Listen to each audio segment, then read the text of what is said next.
Sa ngalan ng Ama, ng Anak, at ng Espiritu Santo. Amen. Sumainyo ang Panginoon. At sumayo rin.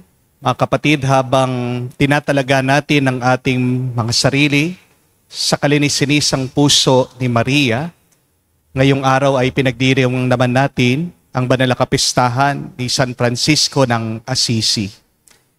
Napakaganda ng kwento ni San Francisco dahil kahit na napakayaman niya, hinubad niya ang lahat, inalay niya ang lahat para sa Diyos. Kaya nga, isa sa mga napakagandang turo ni San Francisco, that it is in giving that we receive. Kala natin tayo'y nakakatanggap pag tayo'y papagod, hinahabol natin ang ating mga ninanais. Pero ikaw ay makakatanggap sa pamagitan ng iyong pagbibigay. Kaya naman sa kanyang pag-aalay buong buo ng kanyang sarili sa Diyos, siyang unang santo na nakilalang nakatanggap ng mga stigmata ng ating Panginoong Hesukristo. Natanggap niya ang sugat ni Kristo.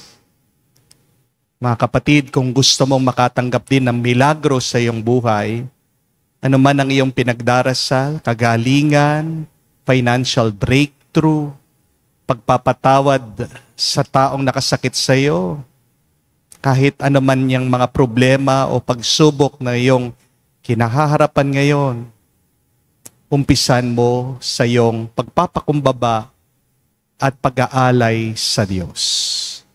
Sa napakaraming beses na kung saan tayo nanatili pa ring kasarili, naasam natin mga makamundong bagay, nakalimutan natin ang nagbibigay, ang ating mapagmahal na Diyos. Hingin natin muli ang kanyang awa at pagpapatawad para tayo ay makita pa, minsan pa makinabang sa mga banal na misteryo. Inaamin ko Sa makapangyarihang Diyos at sa inyo mga kapatid, na lubha akong nagkasala sa isip, sa salita, sa gawa at sa aking pagkukulang. Kaya ay sinasamo ko sa mahal na Birheng Maria, sa lahat ng mga anghel at mga banal, at sa inyo mga kapatid, na ako'y ipanalangin sa Panginoong ating Diyos. kawan tayo na makapangyarihang Diyos, patawarin tayo sa ating makasalanan, patnubayan tayo sa buhay na walang hanggan. Amen. Panginoon, kaawaan mo kami. Panginoon, kaawaan mo kami. Kristo, kaawaan mo kami. Kristo, kaawaan mo kami. Panginoon, kaawaan mo kami. Panginoon, kaawaan mo kami. Manalangin tayo. Ginawad mo kay San Francisco ang pagkakawangis kay Kristo sa kusang pagkakarukha at pamumuhay na hamak. Matalunton nawa namin ang kanyang landas upang masundan namin siya at makiisa ka sa maligayang pag-ibig. Sa pamagitan ni Jesucristo kasama ng Espiritu Santo, magpa sa walang hanggan. Amen.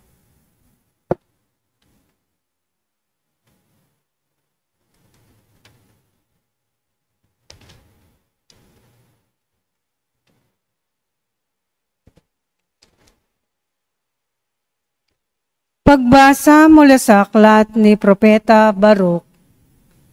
Lakasan ninyo ang inyong loob, mga kababayan.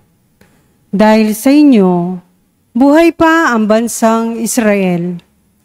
Ibinagbili kayo sa mga dayuhan, hindi upang lipulin. Ipinasakop kayo sa iba pagkat ginalit ninyo ang Diyos. Nang maghandog kayo sa mga demonyo, sa halip na sa Kanya, nilait ninyo ang sa inyo'y lumikha. Kinalimutan ninyo ang Diyos na sa inyo'y nag-alaga sa simula. Kinalimutan ninyo ang Diyos sa inyo'y nag-alaga sa simula at dinulutan ng pighati ng Jerusalem na sa inyo'y nag-aruga. Nakita ng Jerusalem ang parusa ng Diyos sa inyo at kanyang sinabi, Mga kalapitbayan ko, ako'y pinararanas ng Diyos ng matinding hirap. Ang mga mamamayan ko'y ipinabihag ng walang hanggang Diyos sa kanilang mga kaaway. Maligaya ko silang pinalaki, ngunit nanangis ako sa dalamhati nang sila'y kunin sa akin. Huwag sanang ikagalak ni naman ang aking kasawian. Naiwan akong nangungulila dahil sa pagkakasala ng aking mga mamamayan. Tinalikdan nila ang kautusan ng Diyos at ako'y naging isang bayang wasak at tiwangwang. Lakasan ninyo ang inyong loob, mga anak. Tumawag kayo sa Diyos. Pinarusahan nga niya kayo, ngunit hindi niya kayo pababayaan. Noon kayo ay lumayo sa Kanya. Ngayon na may manumbalik kayo at maglingkod sa Kanya ng buong pagsisikap. Ang Diyos na nagpadala sa inyo ng kahirapang ito, ang siya ring magkakalob sa inyo ng tuwang walang katapusan pagkat kayo'y iniligtas na niya. Ang salita ng Diyos. Salamat sa Diyos. Dinirinig ng may kapal ang mga may kailangan. Dinirig ng may kapal ang mga may kailangan. Kung makita ito ninyong mga dukha, sila ay sasamba sa laki ng tuwa. Dinirinig ng Diyos ang may kailangan. Lingkod na bilanggoy, di nalilimutan. Ang Diyos ay purihin ng langit at lupa, maging karagat at naroong nilikha. Dinirig ng may kapal ang may kailangan. Ang lungsod ng Sion, kanyang ililigtas. Bayang nasa Huday muling itatatag. Doon mananahan ang mga hinirang. Ang lupain dooy aariing tunay. Magmamana nito'y yaong lahi nila. May pag-ibig sa Diyos ang dooy titira. Dinirig ng may kapal ang may kailangan.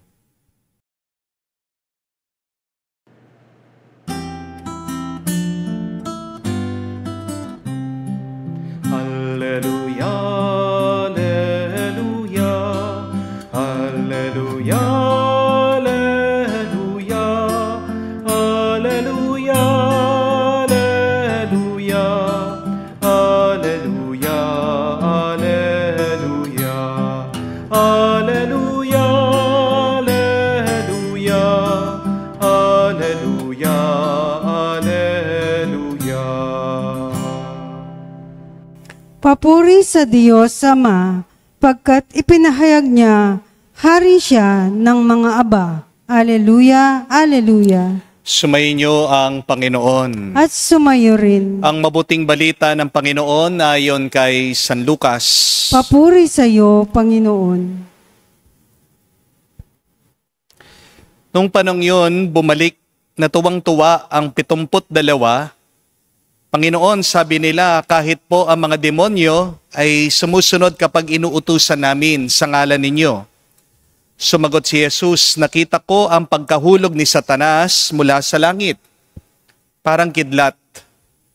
Binigyan ko kayo ng kapangyarihang tumapak sa mga ahas at mga alakdan at yumurak sa kapangyarihan ng kaaway.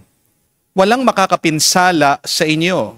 Gayunman, magalak kayo hindi dahil suko sa inyo ang masasamang espiritu, kundi dahil sa nakatala sa langit ang pangalan ninyo. Nang oras din yon, si Jesus ay napuspos ng galak ng Espiritu Santo. At sinabi niya, pinasasalamatan kita, Ama, Panginoon ng langit at lupa, sapagkat inilihim mo sa marurunong at pantas ang mga bagay na ito, at inihayag mo sa mga tao ang kaloobang tulad ng sa bata. Oo, Ama, sapagkat gayon ang kinalulugod mo. Binigay sa akin ng Ama ang lahat ng bagay. Walang nakakakilala sa anak kung hindi ang Ama. At walang nakakakilala sa Ama kung hindi ang anak, at yaong marapating pagpahayagan ng anak.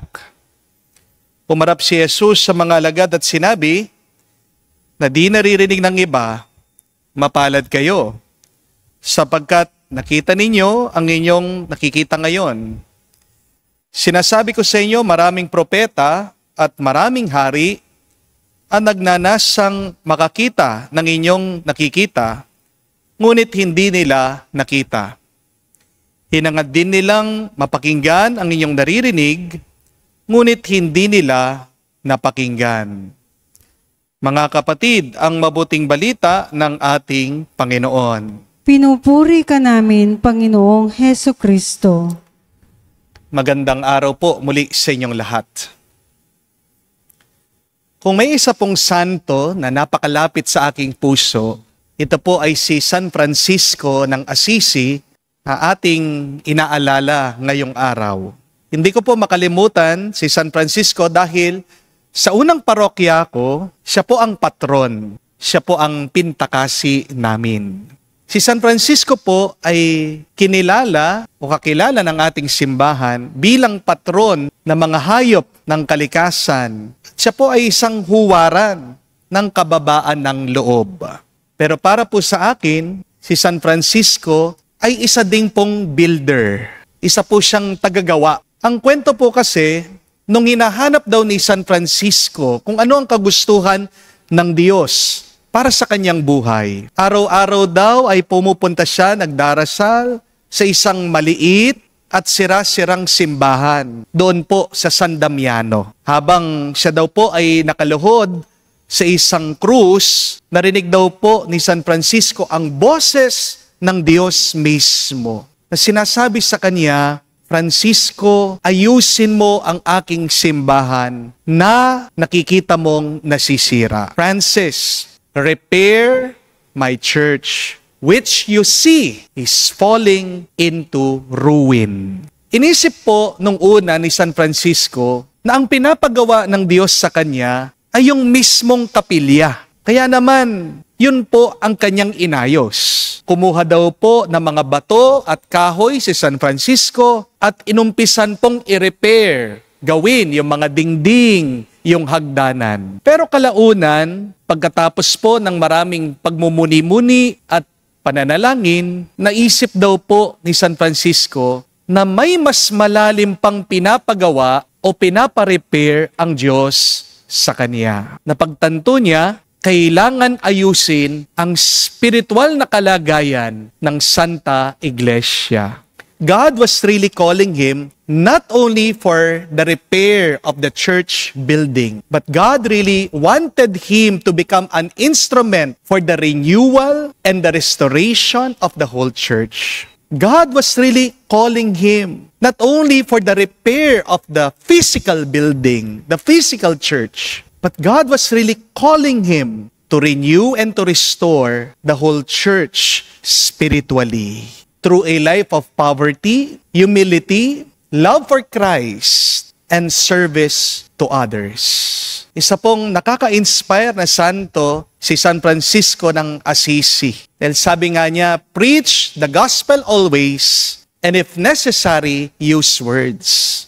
Sinabuhay niya ang mabuting balita. Kwento nga nung minsan, niyaya niya yung mga kasama niya. Pumunta sila sa isang nayon para ipahayag ang mabuting balita. Pero habang sa daan, nagkukwentuhan daw, masaya sila, tawanan, halakhakan, nakangiti sila. Pagdating daw po nila doon sa bayan, sabi ng mga kasama niya, Francisco, umpisan mo na ang pangangaral. Pero sumagot daw po siya, tara, uwi na tayo. Tapos na ang ating trabaho. Nagtataka sila. Hindi ka pa naman nagsalita eh. Paano mo nasabi na nangaral ka na? At dito po sinabi ni San Francisco, yung nakita lang tayo ng mga tao na masaya, sapat na yon. Naramdaman na nila kung anong ibig nating sabihin, naranasan na nila na totoo at buhay ang Diyos. Pero bukod pa po dyan, ko po mismo ang magpapatotoo sa inyo.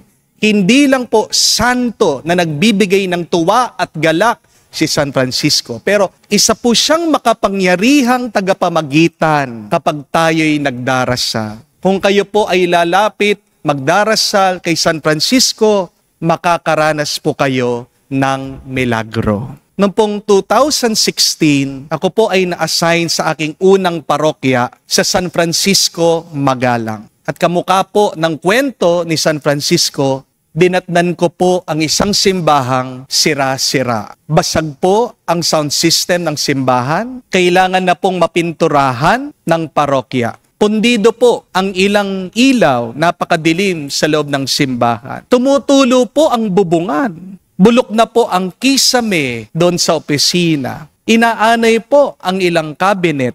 At meron pong 2 poste ang tinayo sa harapan ng simbahan. Gusto po nilang pa-extend ang parokya, pero hindi po nagawa dahil po kapos sa budget. Yan, nung unang gabi ko po, doon sa aking bagong parokya, umiiyak po ako dahil ang pera ko po ay mahigit na 40,000 pesos lang. Pero sobrang dami kong kailangan pagawa. Ang sound system pa lang po, naalala ko noon, nagkakahalaga na ng 150,000 para mapaayos ko lang. Pero wala pong araw na hindi ako nanalangin, tumawag sa Diyos.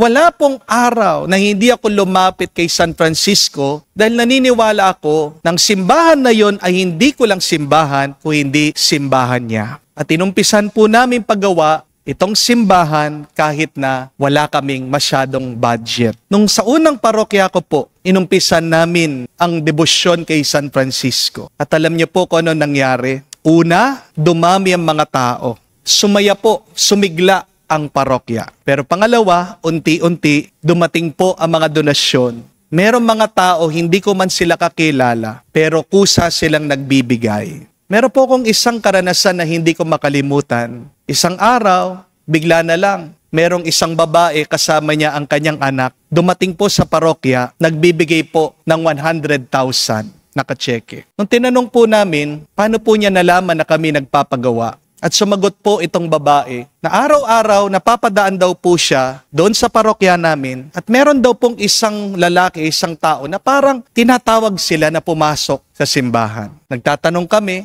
kung sino yon, hindi daw po niya alam. Basta't naramdaman daw po niya na siya ay pinapapasok doon para tumulong. Sino yung lalaki? Ang paniwala po namin ay si San Francisco. At pagkatapos po ng 3 taon lamang, hindi ko lang po napaayos lahat ng aking mga binanggit. Pero napa-extend din namin ang parokya. Napagawa ko po ang retablo ng simbahan kahit na napakamahal. At pagkatapos ng lahat, meron pang sobrang pera na binigay ko po dun sa kapalit kong pari. Kaya isa po akong patotoo. I am a witness of the powerful intercession of Saint Francis. Sinasabi ko po sa inyo mga kapatid, mabisa, makapangyarihan ang panalangin ni San Francisco. Isipin nyo, siyang unang santo na nakatanggap ng mga stigmata, mga sugat ni Kristo. Yan nga po mga kapatid, kung ano man ang sira sa inyong buhay, ilapit nyo kay San Francisco dahil kung nagawa niya noon, na nagawa niya ang sirang simbahan, magagawa din niya na tulungan ka dyan sa kung ano man nasisira sa iyong buhay. Magandang itanong at pagnilayan. Ano mga nawawasak o nasisira sa iyong buhay na gusto mong ipatulong o ipagawa sa Diyos? Ibulong mo, sabihin mo kay San Francisco, allow Saint Francis to repair your life. Sira man ang iyong pangangatawan dahil may sakit ka, say in prayer, Saint Francis, repair my body. Sira man ang inyong ugnayan, inyong relasyon mag-asawa, say, Saint Francis, help me to repair my marriage. Wala kang kapayapaan, nalilito ka, naliligaw ka sa buhay, hirap ka, nag-struggle ka sa kasalanan. Say, Saint Francis, repair, help my spiritual life. May sira, may problema sa iyong financial na buhay. Sabihin mo, Saint Francis, repair my wallet, repair my pocket. Walang imposible sa Diyos, lalong-lalo na kung ang nakikiusap sa Kanya ay ang santo na tunay na mahal niya si San Francisco. Lumapit ka kay San Francisco, magdasal ka sa Kanya, hindi ka mapapahiya. Kaya sa banal na misa pong ito, sabihin natin, ibulong natin, di lang minsan pero paulit-ulit. Dahil si Jesus din naman po ang nagsabi Siyang nagbigay ng habilin sa atin. Knock, and the door will be open to you. Seek, and you shall find. Ask, and it will be given to you. Nung sinabi ni Jesus yun, hindi niya sinabi, minsan lang. Nung sinabi ng ating Panginoon yun, doon sa pangungusap niya, pinapahiwatig niya na walang tigil. Huwag kang hihinto hanggat hindi ibigay ng Diyos sa iyo. Amen? Tiwala tayo na pinapakiusap tayo ni San Francisco sa Diyos. Kung ikaw ay lalapit sa Kanya at hihingi ka ng tulong sa Kanya. Kaya mga kapatid, sa banal na misang ito, hingin natin ang tulong, ang gabay at panalangin ni San Francisco. Sabihin natin, San Francisco, ipanalangin mo kami ngayon at magpakailanman. Amen. Amen.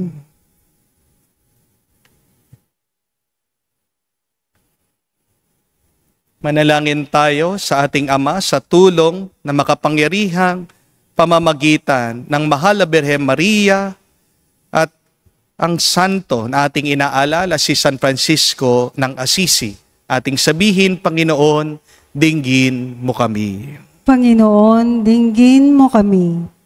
Tulad ni Maria, naway pagnilayan ng simbahan ang misteryo ng buhay at pag-ibig ng Diyos na nahayag kay Kristo. At sa mga pangyayari ng ating panahon, manalangin tayo sa Panginoon. Panginoon, dinggin mo kami. Sa halip na tustusan ng mga bansa ang kanilang mga sandatang pandigma at pangwasak, naway higit nilang paglaanan ang mga kagamitan para sa pagtataguyod ng kapayapaan. Manalangin tayo sa Panginoon. Panginoon, dinggin mo kami. Kaysa ni Maria, tayo naway magpatuloy sa pananalangin at pagsisikap na matupad ang plano ng Diyos para sa ating kaligtasan. Manalangin tayo sa Panginoon. Panginoon, dinggin mo kami.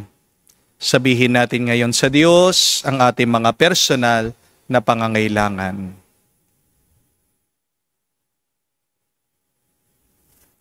Ama naming nasa langit, pinasasalamatan ka namin para sa rosaryo at sa mensahe ng kapayapaan na hatid ni San Francisco sa buong mundo.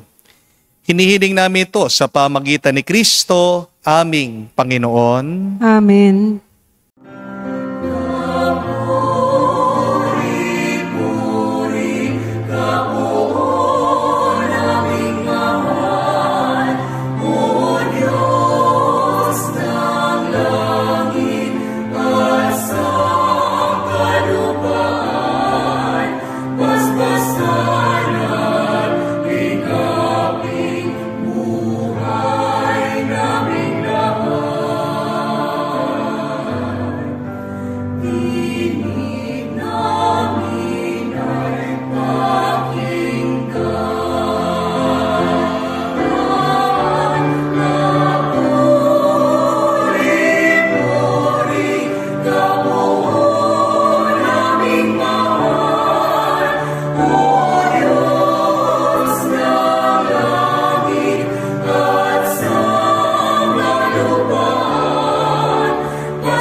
Manalangin kayo mga kapatid, para ng ating mga paghahain ay kalugdan ng Diyos amang makapangyarihan. Tanggapin nawa ng Panginoon itong paghahain sa iyong mga kamay, sa kapurihan niya at karangalan, sa ating kapakinabangan at sa buong sambayanan niyang banal. Ama naming lumikha, kami naghahain ngayon ng mga alay ay nakikiusap na kami marapating makaganap sa pagdiriwang na nangyari sa krus, na niyakap ng buong pag-ibig ni San Francisco sa pamagitan ni Jesucristo kasama ng Espiritu Santo, magpa sa walang hanggan. Amen. Sumainyo ang Panginoon. At sumayo rin. Itaas sa Diyos sa inyong mga puso at diwa. Itinaas na namin sa Panginoon. Pasalamatan natin ang Panginoong ating Diyos.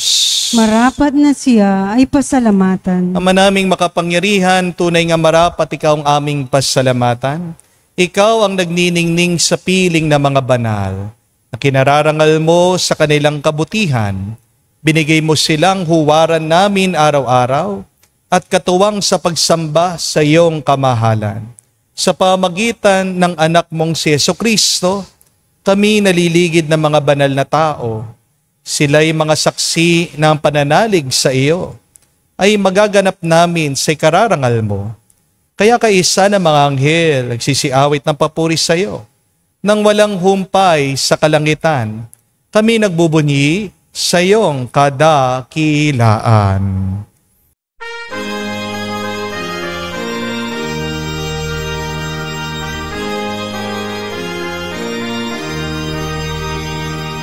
Santo, Santo, Santo, Panginoong Diyos ng mga hukbo. Napupuno ang langit at lupa ng kadakilaan mo. Hosana sa kaitasan, pinagpalang na paninito sa ngalan ng Panginoon. Hosana sa kaitasan, Hosana sa kaitasan. Ama naming banal, ikaw ang bukal ng tanang kabanalan. Kaya't sa pamagitan ng iyong Espiritu gawin mong banal ang mga kaloob na ito, upang para sa amin maging katawan at tugo ng aming Panginoong Heso Kristo. Bago niya pinagtiis ang kusang loob na maging handog, hinawakan niyang tinapay, pinasalamatan kanya. Pinaghati-hati niya iyon, inabot sa kanya malagad at sinabi, tanggapin ninyong lahat ito at kanin. Ito ang aking katawan, na ihahandog para sa inyo.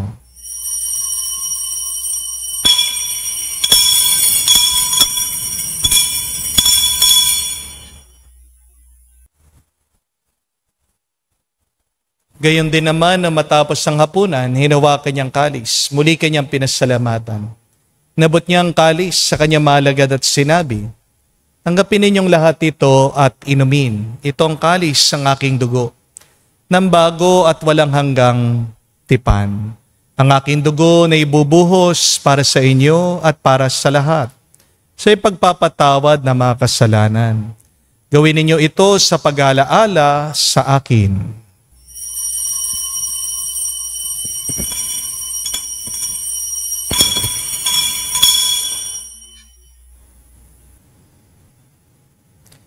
Ang misteryo ng pananampalataya.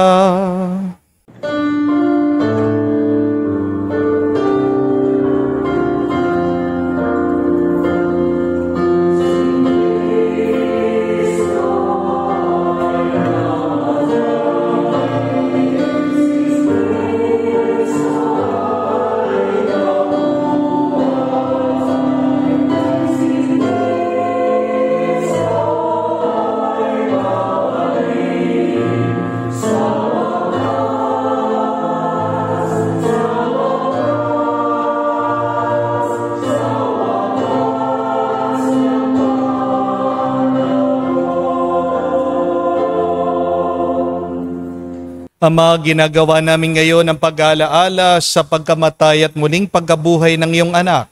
Kaya tinialay namin sa iyong tinapay nagbibigay buhay at ang kalis na nagkakaloob ng kaligtasan.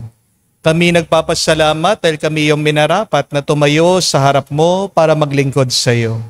Sinasamo namin kami magsalo-salo sa katawan at tugo ni Kristo ay mabuklod sa pagkakaisa sa pamagitan ng Espiritu Santo. Amalingapin mong iyong simbahan, laganap sa buong daigdig. Puspusin mo kami sa pag-ibig. Kaisa ni Leon ang aming Santo Papa, si Florentino, aming Arsobispo, ng Tanang Kaparian, Alalahanin mo rin ang aming mga kapatid na nahimlay, may pag-asang sila'y muling mabubuhay. Gayon din naman lahat ng mga pumanaw. Kawan mo't sila't patuloyin sa iyong kaliwanagan. Kawan mo't pagindapatin kaming lahat makasalo sa iyong buhay na walang wakas. Kaisa na mahala Birhen Maria, Ina ng Diyos. Kaisa ni San Jose ang kanyang malwalhating esposo. Kaisa na mga apostol, lahat ng mga banal na namuhay dito sa daigdig na kalugod-lugod sa iyo. May pagdiwang nawa namin ang pagpupuri sa kararangal mo sa pamagitan ng iyong anak, aming Panginoong Hesukristo. Sa pamamagitan ni Kristo, kasama niya at sa Kanya, ang lahat ng parangal at papuri ay sa iyo, Diyos Ama, makapangyarihan, kasama ng Espiritu Santo, magpasawalang hanggan. Amen, amen, amen. Sa nakagaling na utos sa turo ni Jesus sa Panginoon natin at Diyos, ipahayag natin ang lakas loob.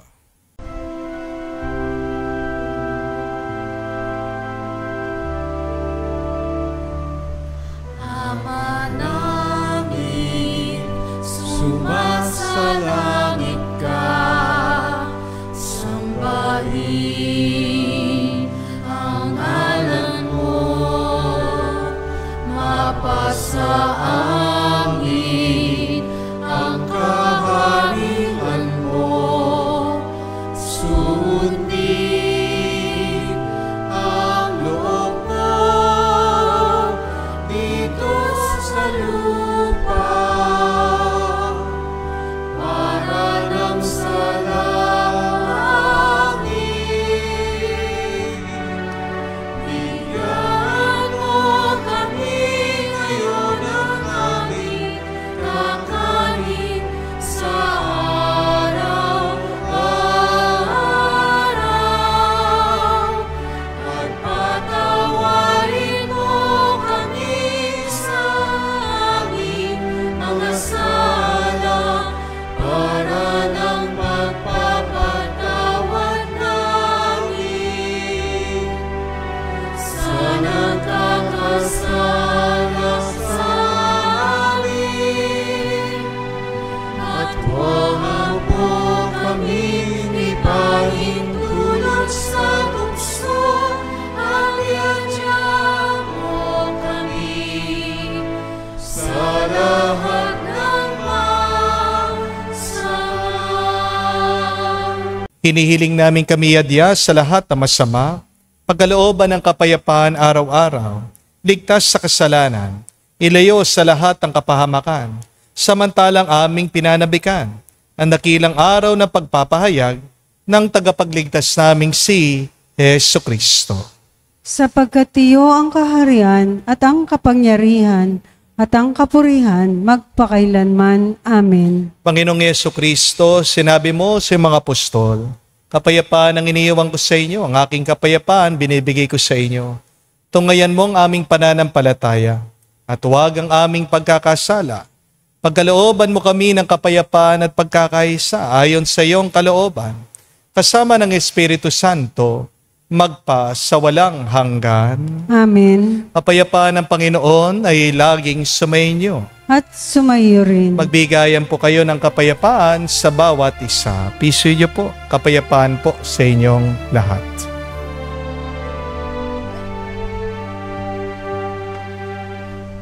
Kordero ng Diyos na nag-aalis ng mga kasalanan ng sanlibutan, maawa ka sa amin, maawa ka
Mga kapatid, naririto ang ating Panginoong Jesucristo, ang Kordero ng Diyos. Siya nag-alis sa mga kasalanan ng sanlibutan. Mapalad tayong lumalapit sa piging ng Kordero.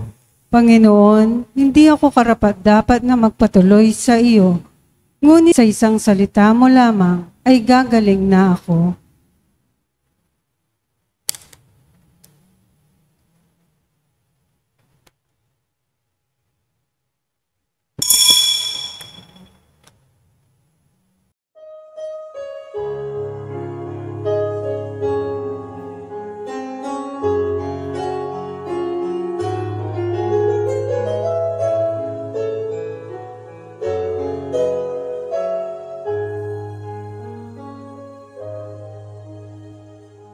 Stay with me, Lord, that I may never forget you. Stay with me, Lord, because I need you. Stay with me, Lord, for you are my life. Stay with me, Lord, for you are my life. Oh, I need you, Lord Jesus, in this night of exile. Stay with me, Lord Jesus, in the breaking of the breath of my midst disperses all darkness. The force that sustains me, the unique joy of my heart.